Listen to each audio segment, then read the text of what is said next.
hitting record because I watched all of the QAnon stuff, so I know what's going on. I know a schema when I see one because fighting is easier from outside of the framework the man wants you to be in, which means it's time for Verbal Tap Show that proves. Think about it. Look into it. Look into it. I'm Rose Kevin. With me, of course, Raph Esparza. Raph, are we the hosts? Is that your name? Am I Kevin? Yes. Can you prove any of that? I thought I could, but now you've got me thinking. So now I'm not so sure. Are we who we say we were? Then can you explain to me why the Tyron Woodley stopped fighting last night when he was fighting Jake Paul? Because he was hoping that the check would cash. Did it? Have we heard? That is an important moment. If you didn't see it, Raph, how are you? I was going to say I'm fine like I normally would, but I'm not fine. The reason I'm not fine is because yesterday we watched the Paul brother. Don't know which one. Don't care. Doesn't matter. Couldn't name it if you told me now. I'd be like, cool. Stacy? Got it. Stacy Paul. I know. It's a weird name, but guy's name Stacy? Well, when they were both in the ring together, I thought a Lindsay Lohan Parent Trap situation was going on where there was a mirror and they were both presented at the same time. Shrewd of you. Thank you. Prudent behavior to be worried. Is this a Parent Trap bullshit? It is. It's got to be. Tell me something here. So the Paul thing fought Tyron Woodley, which even... Wow. I'm not trying to be condescending about Tyron Woodley. We had an amazing moment when he became the champ and like dethroned kind of the GSP era, right? Yes. Except then he was miserable and was a boring ass MMA fighter for several years. Even towards the end, it was like, well, that was another fight by Tyron Woodley. Like it was that demeaning. It was like, well, Tyron's Tyron. You know, he's not going to fight if he doesn't feel it. He wasn't our marquee name to come from the sport. It's never great when Dana White is zinging you and I'm laughing pretty hard. One of the Paul brothers called him out and he's like, well, I'm in the age bracket, and I laughed pretty hard at that. Very it's funny. Like, oh, good line. It's a good zinger back, Danae. Raph, what the WTF is happening to our sport that I'm watching Tyron Woodley? No. This is boxing. Don't put this on us. This is not us. Oh, see, you're already crushing it. Thank you. I should hire you instead of a couple therapists for all of our business needs around the house. I like how efficient you are. This doesn't strike me as that feeling of this will show us. Is he ready? But that all said, I was completely underwhelmed by this fight coming into it. I did watch some important things about this fight, including round 4 when he knocks him through the rope. Why does he stop? Can you explain to me what his motivation is, not for like pulverizing the ribs that are just hanging out in front of him after he throws a body hook seconds before that? 10 seconds. That's how it all started. There's a lot to unfold here. I'll start where I think it's most pertinent. I know we mentioned cashing of checks, but you know one person's checks who definitely cashed this weekend? Tyron Woodley.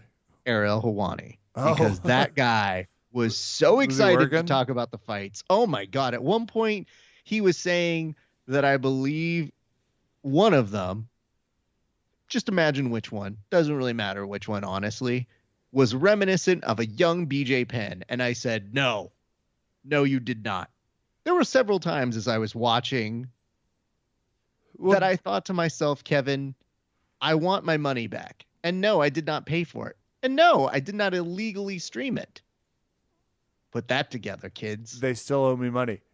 Do you think Ariel's suffering from like when you break up with someone and then you start working out syndrome? Kind of. Like, yeah, he's been very much doing that. I didn't that, have to promo it when I was at ESPN. I didn't have to work for it. Right? We were comfortable. We were in a place where it made sense. Now he's like over to Spotify, the Ringer. He's like, Well, now I'll show them. I can sell anything. This is very much his slut phase right now. It's like, what? This is me. This is who I always He's been was. training at that fucking gym for 6 months like a tramp, just hoping. Kev, this whole thing was batshit. And I want to start with a compliment because I think sometimes it's good criticism to both say a compliment and a negative. The compliment, when the Paul brother had like a little electronic thing, an LCD on his belt, on his trunks, I said, good for you. That's actually pretty cool. And then the rest of it was, but I do hope you get murdered in there.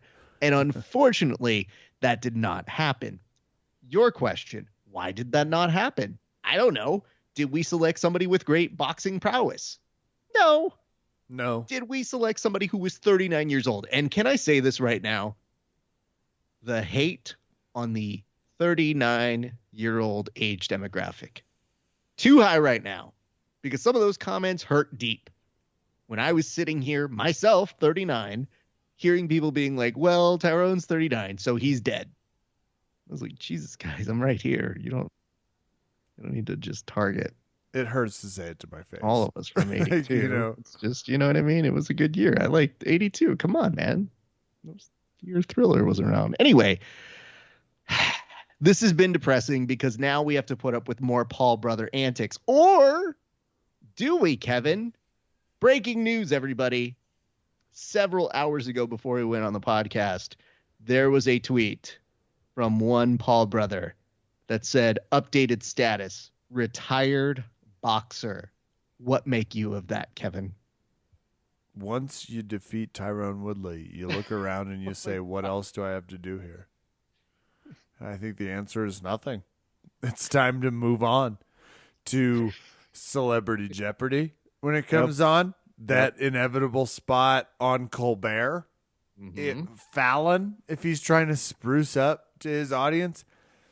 I'm not surprised at all. I'm also the strict mindset, is there a fighter on the planet that's not retired until the money's right? Oh, no, don't. Why would you do that? Why would you spoil the fun? I would retire too with the usage of last night's sports appeal. I would call it quits after that too. And you know why? Everyone fucking hated it. It was garbage. It was worthless. This is not even fun television, and we don't have that much fun television. I'm watching a surfing show on ABC.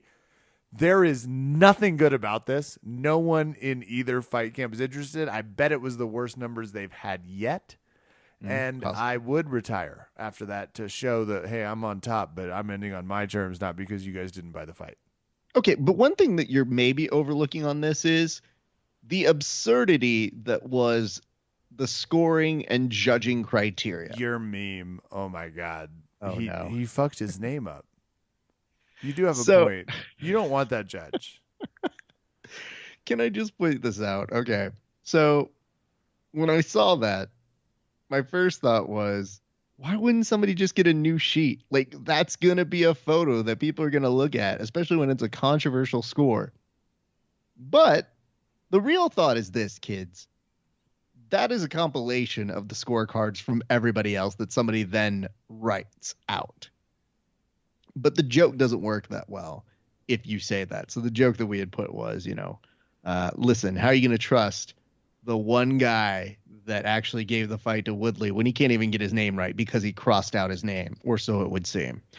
And the one hashtag I put at the very end of it, Kevin, just so that I knew that when somebody would try to explain how scorecards work, as if we haven't been a show for 9 years, I said, don't fact check this meme hashtag. And my favorite thing to do as people were trying to very, very nicely educate us on this was read the last hashtag. And when people go, wait, but that's not how that works. That's not how any of this works. You know that you can't do that. I know that you know. And I was like, right. But you know what? You have in common with the person who wrote that, you can't follow fucking directions. Boom. Roasted. All of you. Shut the fuck up. I want to tell you this. That whole Showtime show was predicated on keeping that Paul brother a box office draw. How is it happening? How have we gotten here, Kevin? I have some theories. Number one, a shitty Dana White who's had a monopoly on the entire industry of combat sports for several years, to the point where the Paul brothers can actually make salient points about, you know what, fighters don't get paid enough, but also I'm making ridiculous money for absurd fucking fights. Fuck y'all, give me your money. Also, that shit was 60 plus odd dollars. Not paying for that. 2, Showtime wants to be in the fight business. And they've learned that maybe you can't really always go about it with the Bellator way. Bellator, pretty respectable fights, a lot of them coming from the UFC. Understandable. I get that. But for whatever reason, they don't draw these numbers. So the live reports, Kevin, from people like Mark Ramondi and Luke Thomas were that they said the caliber of boxing fans who were in attendance were the youngest fans they have ever seen in combat sports. This brings up 2 main points, in my opinion. Number 1, oh shit, are we becoming the old people? Don't answer for me. 39, I know. And number 2, is this the future? Is there no turning back now? Is this just the new norm? Because as much as the Paul brother is telling us that he's quote unquote retired, during that post presser, he was very clear on saying, no, this is just the beginning. We're just getting started. I've got lots more nonsense to do. Hey, you got a Green Bay Packer who's retired? Give me them too. Me versus Brett Favre. Hey, who's that one guy who showed up in a martial arts movie? Me versus Jean-Claude Van Damme? Let's make that happen. Like, they're going to continue giving these things credence because people are interested in the shit shows. And as odd as all of this is, Showtime is producing it nicely. But if you notice, the thing that makes me really upset is how many people look like they're on the fucking payroll to go, I don't know, man. Paul's looking pretty good out there. It's his fight to lose. And you think, my God, how? Especially, Kevin, especially when you look at the form he had in that fight. I'm not saying Tyrone didn't do a ton of great things. He really didn't. But what I am saying is, go back and look at the Paul brothers form. Some of those jabs to the body, holy shit. Terrible. And yet he has won the fight. So it's just a few things I had to get off my chest. Kevin, where do we go from here? What the fuck is happening now? I'm honestly not sure. I was on board when we started, but now I want to get off. It kind of feels like an acid trip. I'm just ready for it to be over. Just really on that side. There's nothing in terms of a tangible fight or entertainment quality that we're getting out of it like we did when it started. Like when it was him versus Nate Robinson. That was kind of fun. And then when he kind of strides in against actual MMA talent, that's kind of fun. But now we're just like, well, where are we here? And the fights suck. And it gets me back to I don't like boxing. I don't enjoy boxing that much. I enjoy boxing when I'm watching it in the Olympics, but I don't enjoy it at all when I'm watching this. I think at all. I think there are some good boxers, and I think there's still a lot to learn. What was that MTV show? Celebrity boxing match? Celebrity death match is what you're talking about? Well, that was the cartoon one, and it was. You're talking about the boxing version. I am. Yeah, there was a celebrity boxing version where Screech and Danny Bonaducci and etc. came in and had some nonsense fights. I think that might have been on Fox. Bonaducci. Anyway, this is that. This felt like that. This just didn't feel like anything. It was so weird to watch Tyron Woodley not attack. Like, well, this sucks. Okay, let me just pose Luckily, this to you. For everyone who's like, he threw the fight, it's like, hey, that's how he spent his last 4 fights in the UFC. You calm down. There's a history here. That guy hasn't been attacking since 2017. Okay, but let me ask you this. So do you think there is a realm where they don't say throw the fight, but they say let the kid see a fifth round? Do you think there is some kind of language in there? Yes. Okay. Yes, I think that's the beauty of boxing. You can't do it in MMA, but you can do it in boxing. Boxing's so fucking stupid. In its celebrity form. I mean, like, it's a beautiful art when people are actually trying to knock each other out, but whatever this is, it's not that. Well, you brought up some notes on Woodley. I'd like to bring up a few more. Number one, this is how you fight when there is disrespect toward your mother? I was not in on this fight at all, except for the fact that I said, all right, Woodley, I hope you make some money. That's fine. But when Paul's camp started talking shit about his mom, I was like, hold up. We do not talk shit about Mama Woodley. She is a fucking saint. And then he said, I put that on Mama Woodley. And Kev, I got to tell you, there is at one point when they put a camera on Mama Woodley at the end of that fight that she looked around like, do not put my name on that. Mm-mm. You can leave me out of these promos. You can leave me out of every bit of that.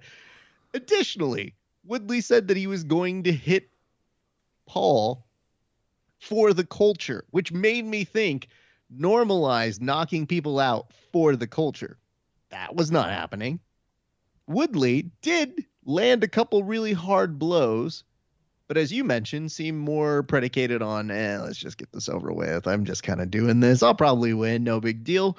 Or whatever contractual thing that he had in his fucking little writer or fight contract, if you would. Kev, the worst part to me is, yeah, of course, this isn't good for Rufus Sport. Sure. Yes, of course. I know that Askren said he'll feel better if Woodley ends up losing as well. Don't care about that. That's really sad, actually, for a number of reasons.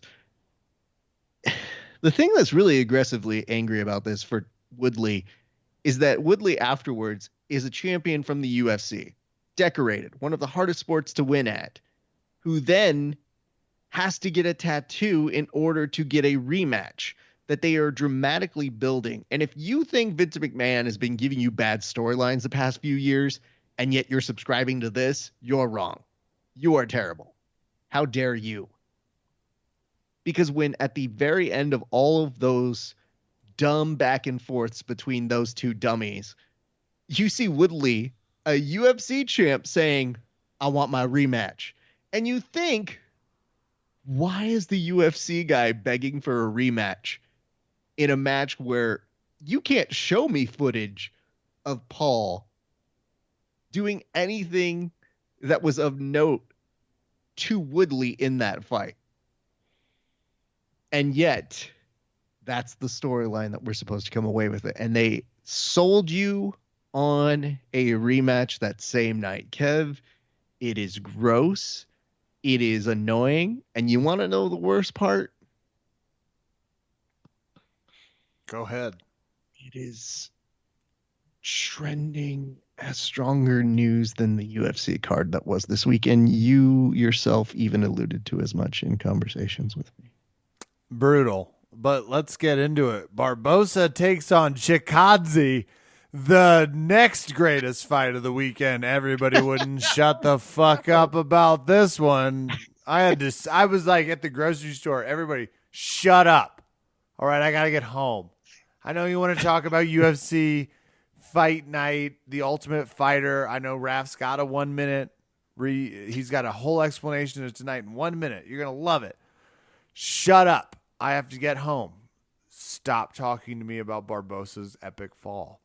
Yeah, I think battle's special too. Calm down. It was a madhouse, Raf, to get through the UFC press that no one knows happened this weekend. And I will say there was a moment where I couldn't tell if the UFC was being forward thinking or just assholes. Why were there no audience members here? There were some. We've transitioned. We've gone from whatever happened the fuck on Showtime on Sunday to the UFC fights on ESPN on Saturday. Why no crowds? Why at the Apex Center with no crowds? because, fuck doing you. Oh, God, I hate them.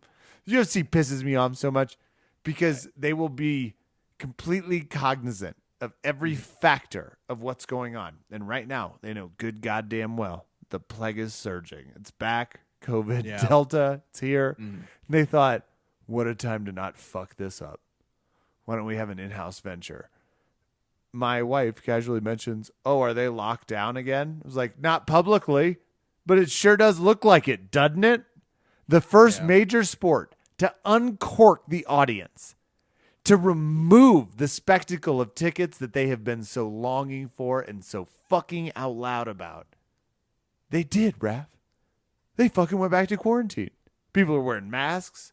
You can see it. They're not letting anybody in there. What the fuck?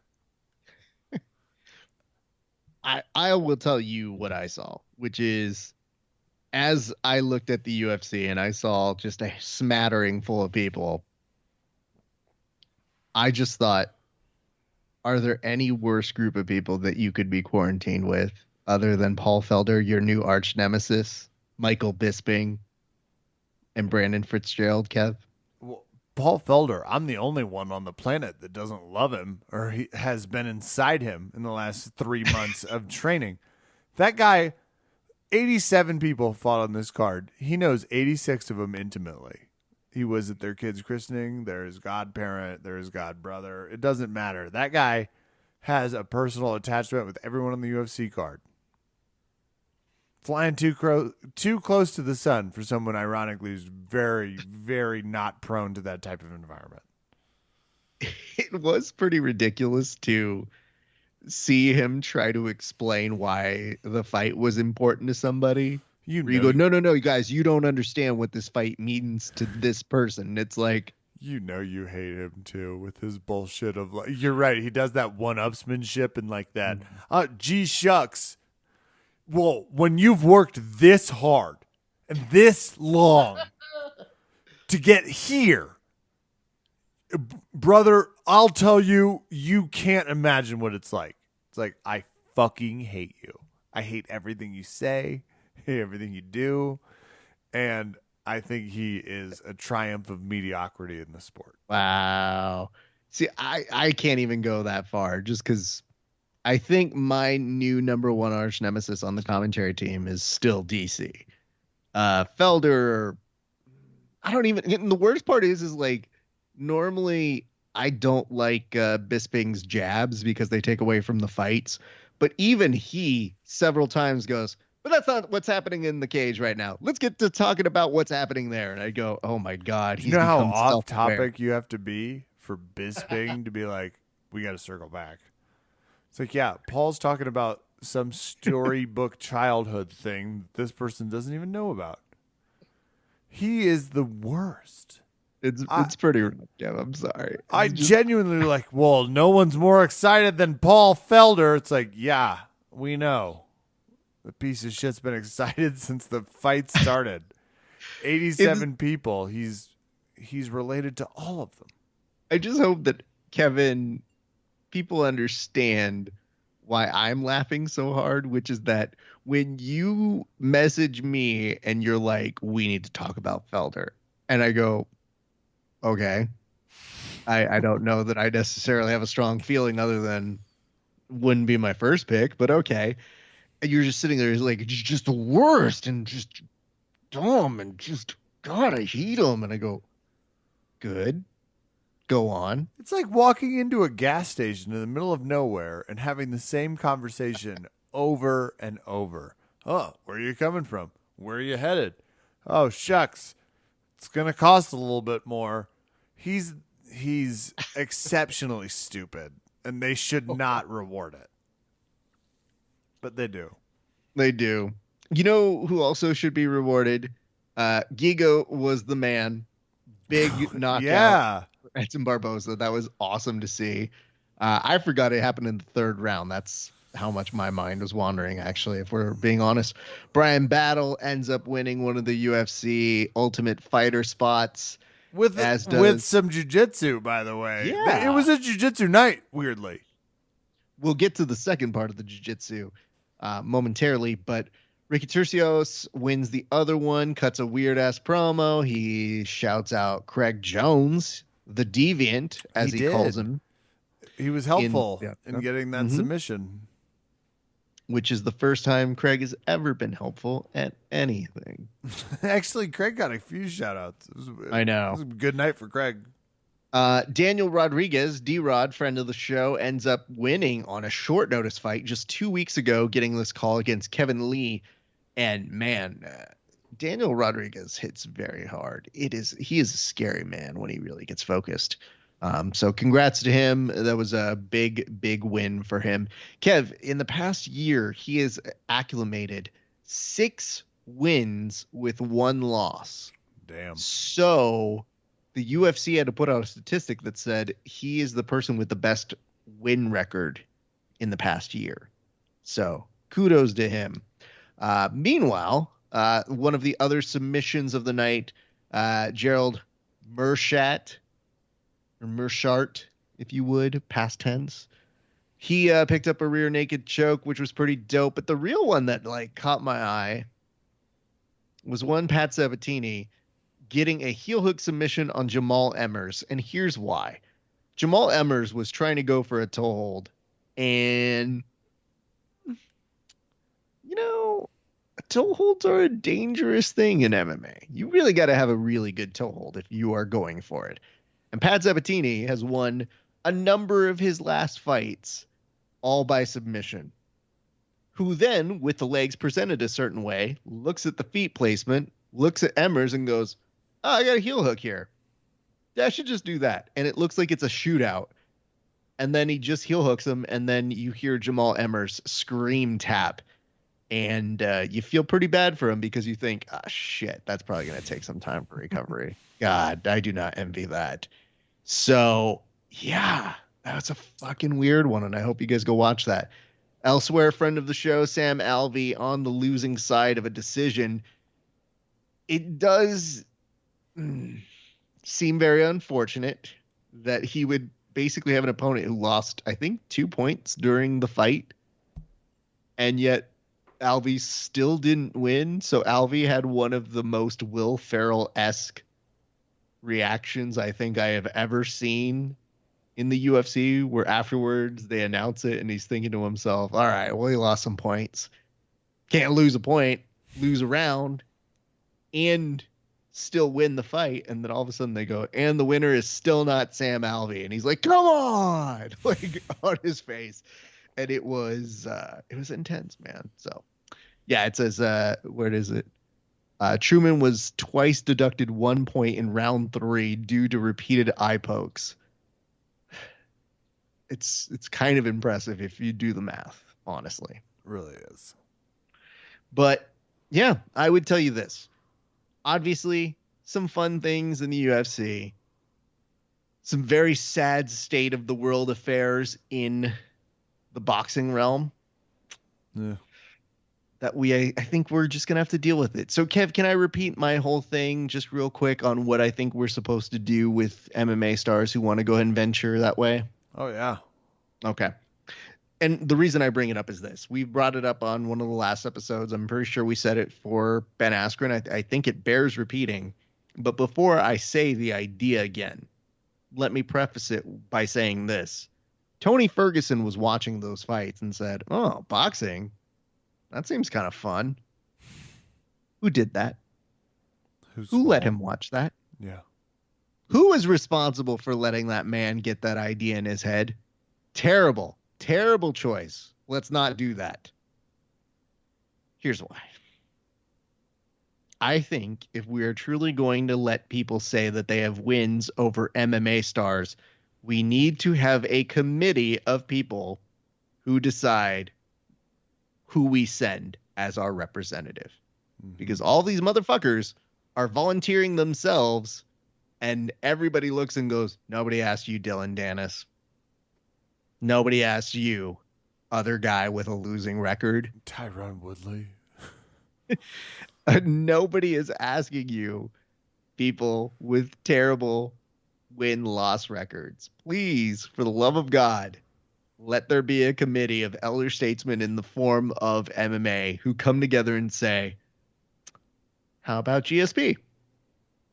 How about a Diaz brother? You pick them. Don't even care. Because even when Masvidal showed up to defend Mama Woodley's honor, you still get the begged question of like, oh man, why isn't Masvidal in on this? And it's like, who do you think's calling him out? You think that the Disney kid's gonna call him out? No. So I'm just saying, I think it would change things and it would give older MMA stars something to do. I think it's like a 2 birds and 1 stone sort of a thing. That's my humble suggestion. I think they'll take it. That along with Raph, I've been signed up, inadvertently for a Jello contest. A wrestling of the Jello swords. So like it's all the same. It's all linked. Yes, absolutely. If only a committee had told you, not the smartest of ideas, but okay. Well, hey, the Ultimate Fighter's back, and so am I. So that'll do it for us tonight here at. Are you good if I wrap this? I want to make sure. All of a sudden, did you have more topics? I mean, honestly, we should get out of here, but just as a preview, kids, we will not have topical episodes. So if something big happens in the community, just know that you won't hear current thoughts from us. Oh, yeah, this will be the first one in the series. But you may hear other episodes while Kevin is away for a little bit. Having a baby. I'm having a tiny human. We have to take care of it. We're going to take a little break. Take care of the baby. So don't worry. We'll be back. But because there is no show policy, we kind of have to invent one because there hasn't been a child born on this show before. So yeah, the lawyers were very clear about that. It was like the lawyer's language, I'm pretty sure, was we have to give him time off. Do we? Can you get that down to 1 week? Oh, no. Gross. We'll give it a try. Yeah, I guess so. So we wish Kevin, Vicky, all the best. We look forward to. Oh, do I get to name him? Mm-hmm. You definitely do. Okay, I'll message you off air, but I'm leaning towards a name that I can't pronounce. Perfect. Same. Okay. Well, in the meantime, Kevin, best wishes to you and to everybody listening. We'll be back soon. In the meantime, we'll have some new episodes for you guys to listen to. And if we run out of new episodes, maybe we'll put up some old shit like mixtapes or something. I don't know. I don't really care. At this point, you kids, you stay cool and you keep in touch with us. And we'll talk with you guys soon. That'll do it for us tonight. I'm Kevin. Thanks for listening. Good night and good skill to Vicky. Is that what we say? Is that what you're supposed to say? Amen. Good skill. That's it.